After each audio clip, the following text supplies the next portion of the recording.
സന്ദേശം സിനിമ ഇഷ്ടമാണോ? ഇഷ്ടമാണ്. അതിലെ ഫേമസ് ആയിട്ടുള്ള ഡയലോഗ് ഒന്ന് ചോദിക്കുകയാണ്, എന്തുകൊണ്ട് നമ്മൾ തോറ്റു? അത് വളരെ ലളിതമായിട്ട് പറയാൻ പറഞ്ഞാൽ എന്ത് പറയും?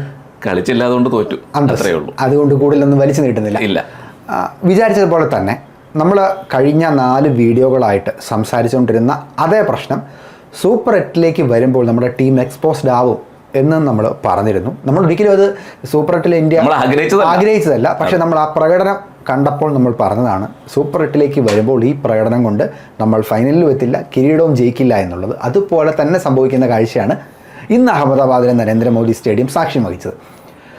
ടോസിലേക്ക് വരുന്നു, സൗത്ത് ആഫ്രിക്കയ്ക്ക് ടോസ് കിട്ടുന്നു, അവർ ബാറ്റിംഗ് തിരഞ്ഞെടുക്കുന്നു. അഹമ്മദാബാദിലെ പിച്ച് ഇന്ത്യയിലെ ഏറ്റവും വലിയ ഗ്രൗണ്ടാണ്. വിചാരിച്ചതുപോലെ തന്നെ ആ ഗ്രൗണ്ടിൽ ബാറ്റിംഗ് എടുത്താലേ കാര്യമുള്ളൂ എന്നുള്ളത് അവർക്ക് വ്യക്തമായിട്ട് അറിയാമായിരുന്നു. അവരുടെ പ്ലാനിങ് കൃത്യമായിരുന്നു. സൂര്യകുമാർ യാദവിനും അത് തന്നെയായിരുന്നു ആഗ്രഹം. പക്ഷേ ഈ സൂര്യകുമാർ യാദവ് ഇതിനു മുമ്പുള്ള മത്സരങ്ങളിൽ അദ്ദേഹത്തിൻ്റെ ടോസിൻ്റെ സമയത്തൊരു കോൺഫിഡൻസ് ഉണ്ടായിരുന്നു.